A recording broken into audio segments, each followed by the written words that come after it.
AITA. Am I the a-hole for telling my coworker to lose weight? I have this coworker who is very overweight.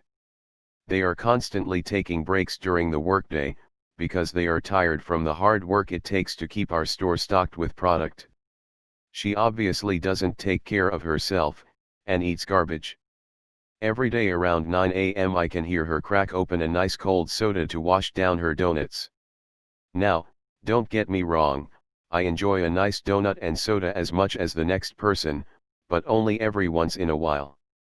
However, when someone's physical health is taking a toll on other coworkers, and myself, it's pretty annoying. The other day, she asked to take yet another break to rest her legs for a few minutes, which usually I don't have an issue because we are allowed several breaks plus lunch. However, she always takes more breaks than she should, and never finishes projects that are assigned to her because she is in such bad shape. So I told her that look, we're all sick of picking up your slack, and if you took better care of yourself and lost a lot of pounds you'd be much better off. She reported me to the manager and now I am being written up. Am I the a-hole for telling her to lose weight? YTA. You're the a-hole. If someone is being unproductive, raise it to a manager to deal with. Don't make rude and unnecessary remarks about someone's weight. Yep. YTA. You're the a-hole. If you felt that way, you should have spoken to your manager, not humiliated your colleague. YTA. The issue is not that she's overweight, it's that she's performing poorly. There could be any number of reasons for that besides her size. There are many better ways that you could have addressed this issue, other than shaming her. YTA. Someone else's body is never your business, even if you feel it impacts your workflow. If you're feeling overwhelmed with work, then go to your supervisor to see if there's a way they can manage workflow better. You can say, I feel like I'm having to pick up X tasks disproportionately, and it's impacting my ability to do Y. Or, hey boss, I'm often having to do X for coworker, which impacts my ability to do Y, which should I prioritize? Stop picking up her slack. But telling her to lose weight is an a-hole move. Her body is not your business no matter how big it is. She could be thin and doing this, she could be fat and eating what you would call healthy foods, what would you say then? Focus on how her behaviors impacts your work and nothing else. YTA. Your coworker's weight is literally none of your business. You have no right to judge how/what she eats, and you have no right to tell her how she should live her life. If you really had concerns over her productivity, bring it up to the manager. Now, ask yourself. Would you still be so concerned about your coworker taking breaks if she were elderly or disabled? Would you still be so concerned about her taking breaks if she were injured? If that would be a different story, then it just shows that you're biased towards fat people and a mega a-hole. YTA. HR gonna gut you and eat you for lunch. YTA. You could have spoken about the productivity without mentioning the weight. Are you kidding me? Yes. YTA. You don't know anything about her, her weight could be a direct result of a physical condition, or a serious mental condition. The last thing she needs is some a-hole from work telling her she needs to lose weight. Did you ever stop to think that maybe she takes breaks because she is in physical pain? Yeah, she probably isn't eating the best foods, but that is none of your goddamn business. Just because someone is a little behind in their physical/mental capabilities, gives you no right to tell them what to do, they are probably already trying their best. YTA. It's annoying when you have a coworker who is not helping the team and is a hindrance, but you can't just go up to them and make them feel like crap for it. That would be a conversation to have with the manager, if she is affecting your work that badly. YTA. That was rude. Yes, leaving your coworkers to pick up your slack is rude, and being unhealthy isn't cool.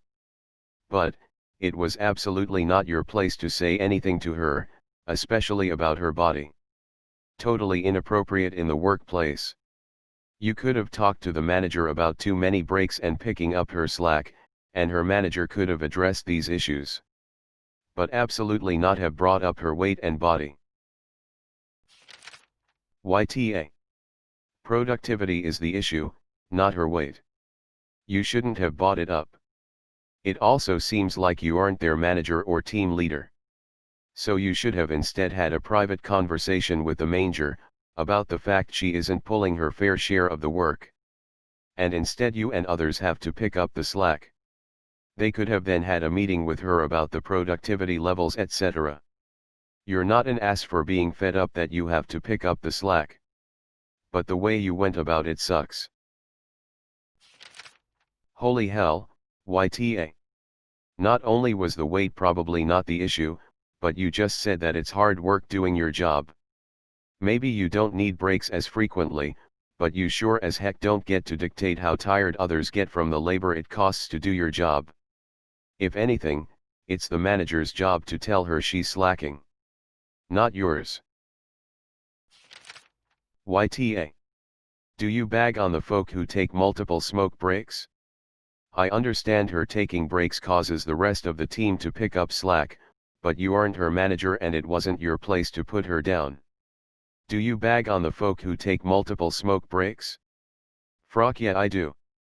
That's way worse. They're being rewarded for their shitty habit that is completely voluntary. YTA. The fact that you even have to question it is telling about what an a-hole you are. I played soccer for 15 years. I played varsity all 4 years of high school. I had a scholarship to play in college. I always had pain in my legs and back, but nothing that kept me from playing. One day I am out running and I lost all feeling in my legs. I could literally not move them, feel them. Many doctors, specialist visits later and a year in a wheelchair, they figure out I have crooked hips and my nerves are damaged because of it. I ran 3 marathons before all this happened. Once I was able to walk again, I tried going back to running and the same thing happened. I was told I would end up in a wheelchair if I didn't stop running. It was my passion. Running and soccer were my identity. I went from running marathons to not being able to stand for longer than 5 minutes without having tons of pain. All this led to me being severely depressed and gaining 100 pounds. My point, you have no idea why this woman is in pain. You have no idea why this woman is overweight, and until you know her entire story, which is really none of your business to begin with, you have no right to judge her or make any type of comment about her. YTA. When you played the scenario out in your head, what did you envision happening? Was she going to immediately change her lifetime habits and drop the weight? Thank you profusely. Undoubtedly it has occurred to her before that losing weight might be beneficial, if for no reason other than to avoid coworkers fat shaming her. Edit. Also, do you keep tabs on the snacks your other coworkers eat or just the fat ones? ESH. Everybody sucks here. Her, for taking a job she is not physically capable of. I am assuming this is since before COVID when she had many options to change for, and overworking her co-workers. You, for making a cruel comment instead of raising the underproduction issue, and having to do her work for her with your manager.